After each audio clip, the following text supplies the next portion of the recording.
Assalamualaikum warahmatullahi wabarakatuh. Bagaimana kabarnya hari ini? Semoga kamu dalam keadaan sehat ya, abang kakak. Nah, hari ini setelah kita libur beberapa hari, yaitu tepatnya pada hari Selasa kemarin dan semalam di hari Rabu kita juga libur karena pembelajaran kamu tepatnya adalah tahfiz. Hari ini bertemu lagi dengan Miss Eka dalam mata pembelajaran tematik. Jadi hari ini kita akan melanjutkan materi pembelajaran kita.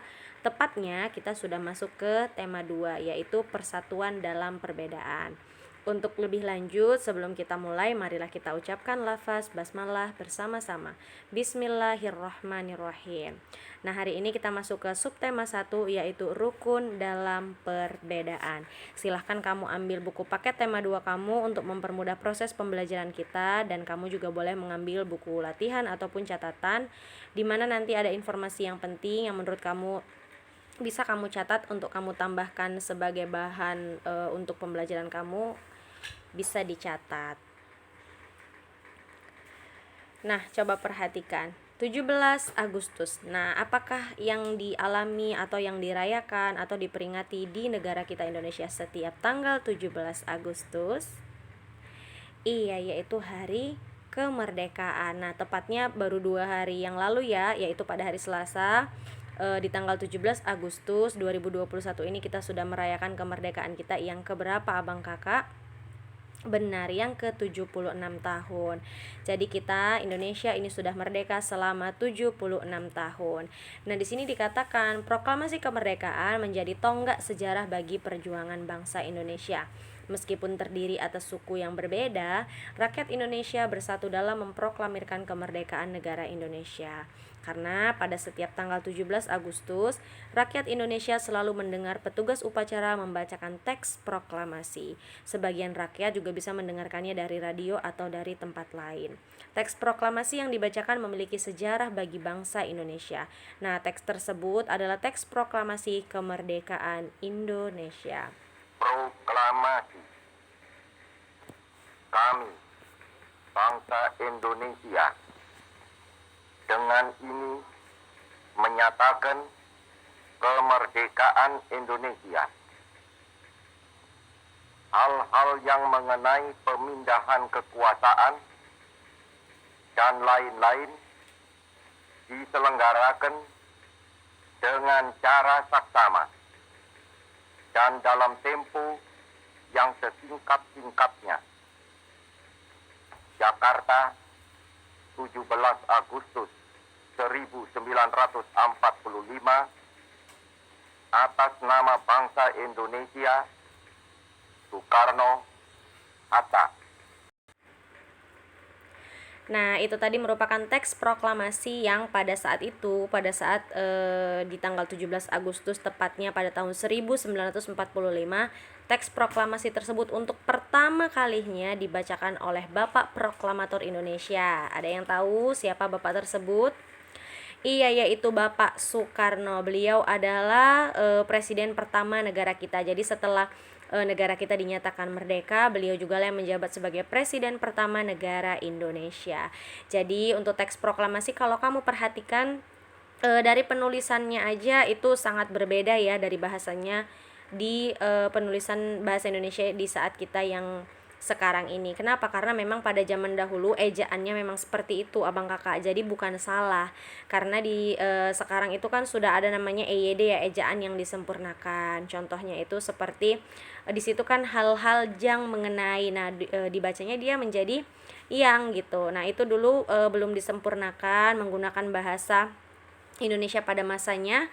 Nah sekarang sudah disempurnakan menjadi kalimat yang baik dan benar. Jadi kamu pun alangkah lebih baiknya ketika mengucapkan suatu kata itu ucapkanlah kata yang baik-baik. Ketika kamu tidak tahu artinya, jadi tidak usah diucapkan. Apalagi ketika kamu tahu artinya itu tidak baik, maka tidak usah diucapkan. Karena setiap ucapan kita adalah doa. Jadi kalau itu baik, insya Allah akan menjadi doa. Kalau itu buruk, nah takutnya nanti akan berimbas ke diri kita sendiri.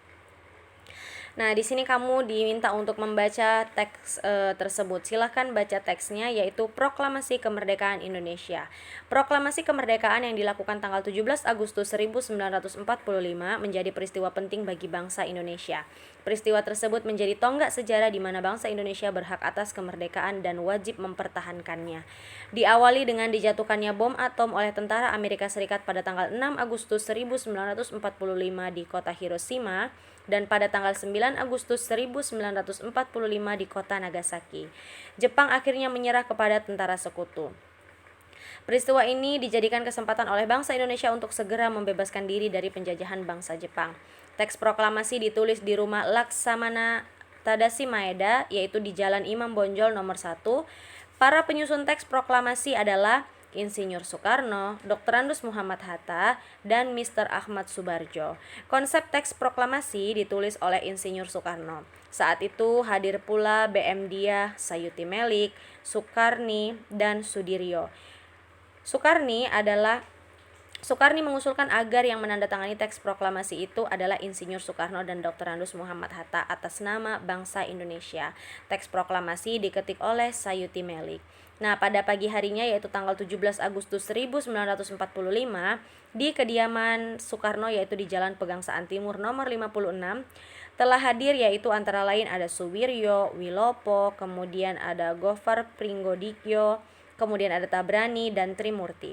Acara dimulai pada pukul 10 dengan pembacaan proklamasi oleh Soekarno dan disambung pidato singkat tanpa teks. Kemudian bendera merah putih yang telah dijahit oleh Ibu Fatmawati dikibarkan. Nah, itulah sekilas sejarah mengenai bagaimana proses pertama kali teks proklamasi itu dibacakan, kemudian bagaimana hari pertama Indonesia dinyatakan merdeka. Nah, untuk mendapatkan informasi dari teks, kamu dapat menggunakan adik Simba. Ini sudah pernah kamu pelajari pada waktu kamu kelas 4. Apa itu adik Simba? Ayo kita sebutkan sama-sama.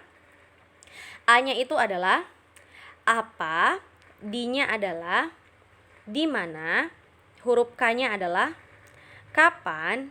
Untuk si itu ada siapa, untuk huruf M ada mengapa, dan ba ada bagaimana. Jadi disingkatnya adik Simba. Apa, siapa, kapan. Mohon maaf, apa, di mana, kapan, siapa, mengapa, bagaimana itu merupakan kata tanya. Jadi untuk menemukan informasi dari teks, kamu bisa didasari atau melihat apa yang disampaikan, kemudian di mana, kapan, siapa yang diceritakan, kemudian mengapa, dan bagaimana. Jadi Miss Eka yakin untuk memperoleh informasi menggunakan adik Simba ini kamu pasti sudah paham karena sudah pernah kamu lakukan di kelas 4 dan kelas 5. Nah, contohnya dari teks tersebut, untuk apa itu bisa kita lihat, yaitu apa yang dibahas dalam bacaan berjudul Proklamasi Kemerdekaan Indonesia. Maka jawabannya adalah Proklamasi Kemerdekaan Indonesia yang dilakukan pada tanggal 17 Agustus 1945. Kemudian untuk D-nya yaitu di mana Proklamasi Kemerdekaan Indonesia disampaikan. Di mananya itu adalah Proklamasi Kemerdekaan Indonesia dilaksanakan di kediaman Soekarno, Jalan Pegangsaan Timur. Adik, kemudian K yaitu kapan Proklamasi Kemerdekaan Indonesia dilaksanakan, yaitu pada tanggal 17 Agustus 1945 pukul 10. Simba, Si-nya yaitu siapa. Nah, siapa yang membacakan teks? Yaitu Bapak Presiden Soekarno.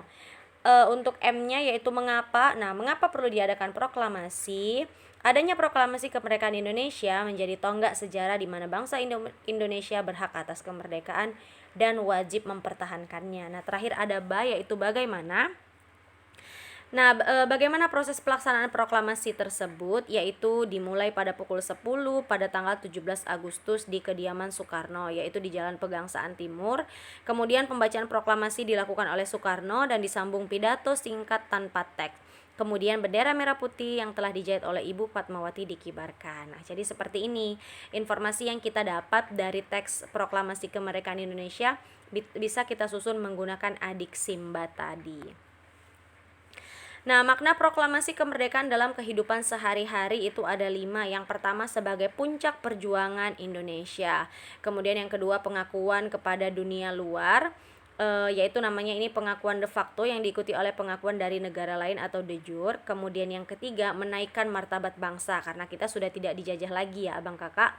Alhamdulillah kita sudah merdeka sejak 17 Agustus 1945. Dan yang keempat adalah perjuangan sebagai negara baru. Nah, ketika sudah dikatakan merdeka, maka Indonesia itu yang tadinya dibangun oleh rakyat dan untuk rakyat menjadi negara yang berdiri dan tidak bergantung kepada negara lain. Kemudian yang kelima, tonggak sejarah negara Indonesia. Jadi pembacaan teks proklamasi itu merupakan awal dari masa kemerdekaan Indonesia yang dikatakan bebas dari belenggu penjajahan. Nah, silakan dibaca, ini ada proklamasi kemerdekaan Indonesia. Silakan kamu buka buku kamu, silakan kamu baca, ada beberapa tokoh yang sangat-sangat berperan dalam proklamasi, silakan dibaca. Nah, ketika kamu membaca, boleh kamu postkan video ini. Kita mulai dari sekarang. Nah, kalau kamu sudah membacanya, di sini ada yang dikatakan hidup berbangsa dan bertanah air indah jika kita hidup rukun walaupun berbeda-beda.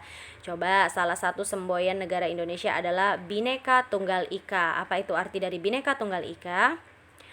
Iya, walaupun berbeda-beda tetapi tetap satu jua. Jadi apa yang dikatakan berbeda-beda di Indonesia? Banyak ya, dari mulai agama, suku, kemudian kebudayaan, kemudian banyak lagi hal lainnya, dari mulai kalau suku saja sudah berbeda, dari pakaian adat, bahasa, kemudian kebiasaan hidup, itu banyak yang berbeda. Nah, tapi walaupun kita berbeda, kita harus tetap satu jua. Satu jua itu dalam artian untuk mempertahankan kesatuan dan persatuan negara Republik Indonesia.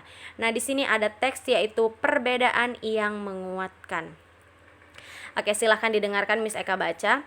Kampung Cempaka adalah sebuah kampung transmigran. Warganya berasal dari berbagai daerah padat di Pulau Jawa. Hal itu menjadikan mereka berbeda suku maupun agama.